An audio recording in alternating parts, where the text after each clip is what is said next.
cost, or the continued unenforced child support system, which is ridiculous how bad it is, and how it describes a system that does not hold men accountable.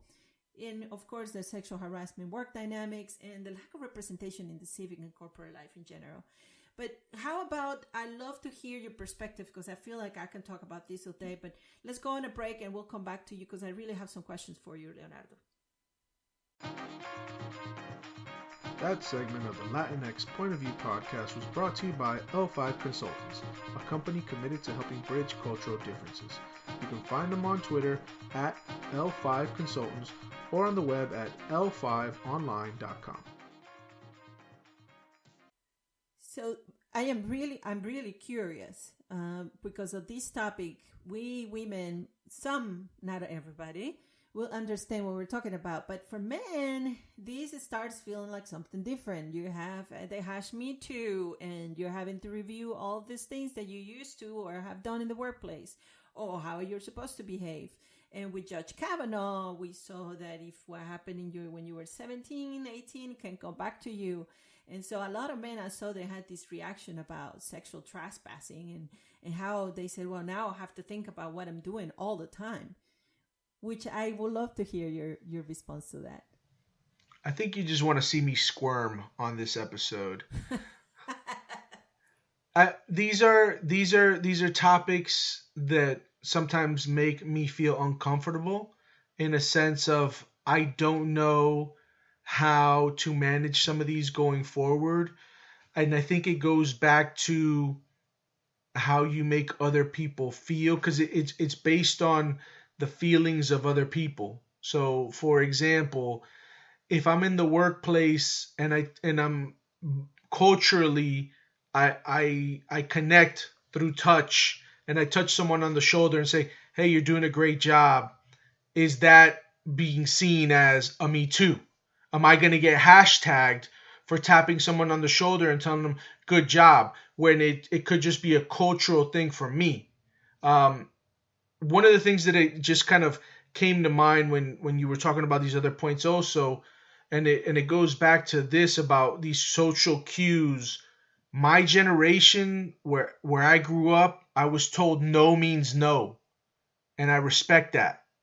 But now it's kind of like some men are being asked to kind of think, or not think, to guess what other people are feeling, instead of having that verbal cue. So that verbal cue of no means no to me was like a big red light, hands go up in the air, be like, "Ooh, all right, this is done, blah, blah, blah, blah. Let's talk about it, whatever." But nowadays, some people are coming out and saying, well, I felt uneasy, but I didn't say anything. And that's really hard for that other person to understand. I think back to a Netflix special I saw the other day with Aziz Ansari. And Aziz talked in this special about a situation he had in 2018 where, people were coming for him because because a woman accused him of inappropriate behavior. And I could be wrong on that, but she accused him of having a bad date, or that she didn't feel comfortable while they were on their date, and certain things happened sexually, but she didn't vocalize to him that she didn't want to go any further. I don't know if he was supposed to pick up on social cues, or even if there were any social cues. So to me, it makes me feel uncomfortable, because I think a lot of people have trouble with this new way of saying, I'm in an uncomfortable spot. And I loved when we were doing our pre-production, you and I had a conversation about this, and you mentioned something specifically, that some people, when they're put into situations where they're uncomfortable, they shut down. And that to me leaves me saying, well, how is the other person supposed to read what's going on? I don't know if you can just share a little bit more thoughts from me of where your initial thoughts were on that, because this is all kind of a little uncomfortable from the standpoint of it's real. It's something that's going on today. It's something that's been going on for years, and now we're just having that honest conversation about it. First of all, I appreciate a great deal of your sincerity, because I believe we have to be humble to this situation and acknowledge that most of what we know about relationship between the two genders, we can blame Hollywood for that. We can say, outside of, the best example in Hollywood is this, to date, women still scream, men still save them. And how do we going to tell you not to act that way when we grew up and we still see it everywhere we turn around? And we still need to upgrade, but the conversation is what grants the change. What I love about this change, and let me put it in perspective, this is the moment where most of my life, I had to be uncomfortable. Most of my life, I had to think about my body and how it came off to other people. I have to think about what to say and what not to say, what to dress and what not to dress, how to be a lady or not a lady in the room, because any signal, any missed signal could be misunderstood. And at this point, the uncomfortableness that men are experiencing is the moment that I said, do you get it? We have been living in this situation for years and years. And now you are at the point that your life is at risk. My life is at risk all the time. There is actually an engineer who proposed that cities needed to be redeveloped for women. They went and asked a group of women, how will you redesign your neighborhood that suits you? And she says, well, in my case, I need one bus stop near to my house, because for me to walk under the dark at night, it is very difficult. It is very dangerous. That is not necessarily something that a man will consider to be dangerous, but for us it is. And that is just one example of how it's so engraved in everything. But the one first step is the acknowledgement on how uncomfortable it is.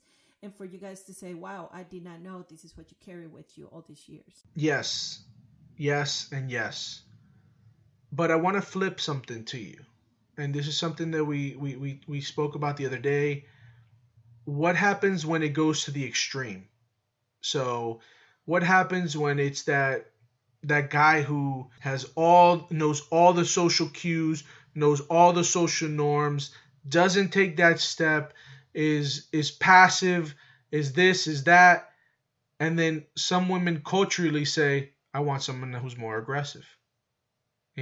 I've had this happen. I have a good buddy of mine. He's a huge ally, and he'll be at these marches, and he's in the fight, and then he's himself genuinely. And there's been situations where a woman has told him, I need you to be more aggressive in what you want. Don't ask me if you can kiss me 3 times. Just kiss me. So it's these situations that, and I don't want to just say men, as people that we get into, that it's kind of like, man, how do I act? How do I not act? It's you're feeling vulnerable. Yeah. You're feeling unprepared, and you feel like, how can you protect other people when you cannot protect yourself? And that is welcome to the platform where you don't feel protected, when you feel at risk every single day in whatever word comes out.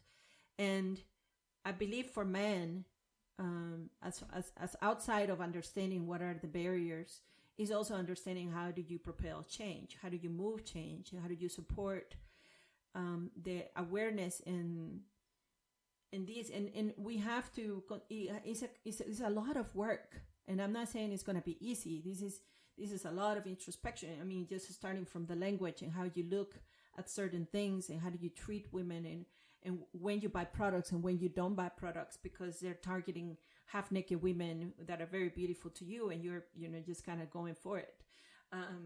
And we support that establishment that way. And part of our response is we should support the self-realization of women, and not for them to have to sacrifice so much in order to get there. I mean, we see, for example, some of the illusion that we see today in corporate America is we're saying, well, women are kind of breaking the glass ceiling. But believe me, when a woman breaks a glass ceiling and she arrives to a high executive position, that woman is bruised, is scared, is traumatized, has compartmentalized most of her life to be able to arrive. And the only way that she could have gotten there is by sacrificing it all. Mm-hmm. It was very difficult. I heard a lot of women who says, "Can you do it all?" And she says, "No, you cannot do it all. Not at the same time. You have to give something at any given point." And this is the parallel of saying men have done it all at once. We couldn't, because we're still carrying the responsibility of nurturing a generation for the next, raising a generation of children and kids. And it's just, I love the fact that we have the platform. And to me, men and women in this case, because what you're saying, a woman is asking for someone to say, well, what can you be more aggressive? I'm not saying that all women understand what are the intrinsicalities of gender and what are the personal needs and how they differentiate from each other. But I did say for most of us, understanding that we are not equal is a problem. And I loved when you shared with me that women have been uncomfortable for most of their lives. And yes, men are feeling more uncomfortable with movements like the Me Too movement because it shows vulnerability.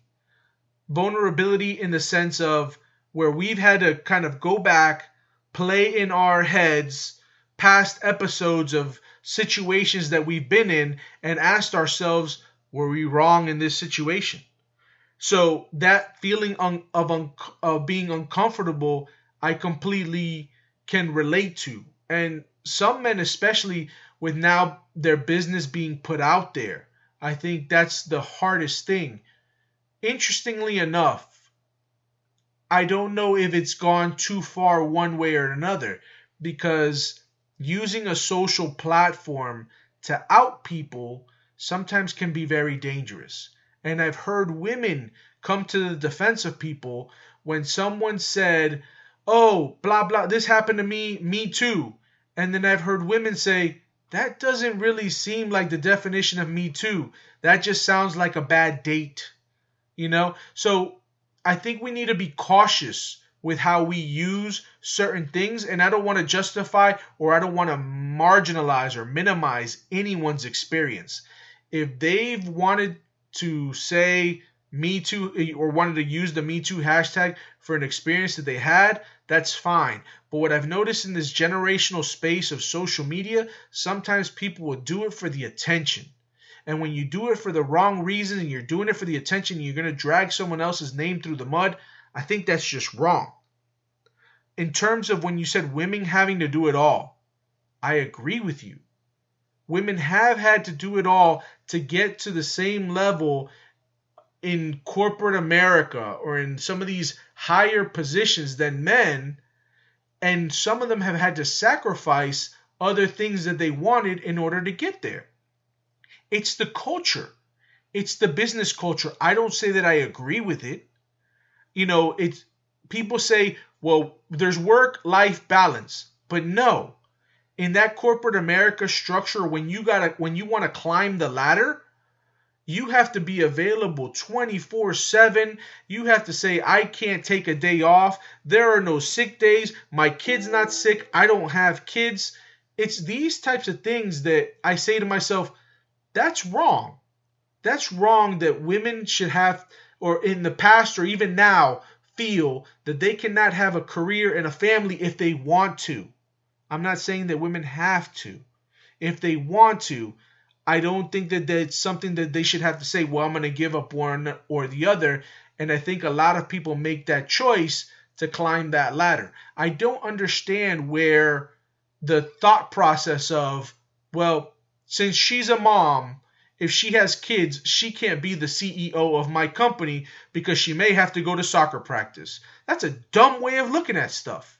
And it's an antiquated way of looking at stuff, because I think nowadays we can manage more with technology than people have in the past. I hear you. I have to go back to what you said about hash me too. Some women in the movement will say, and I really appreciate how sincere you're being, because I love to be able to just kind of bring it to everybody that is listening, is how we may perceive that the hash me too is risky,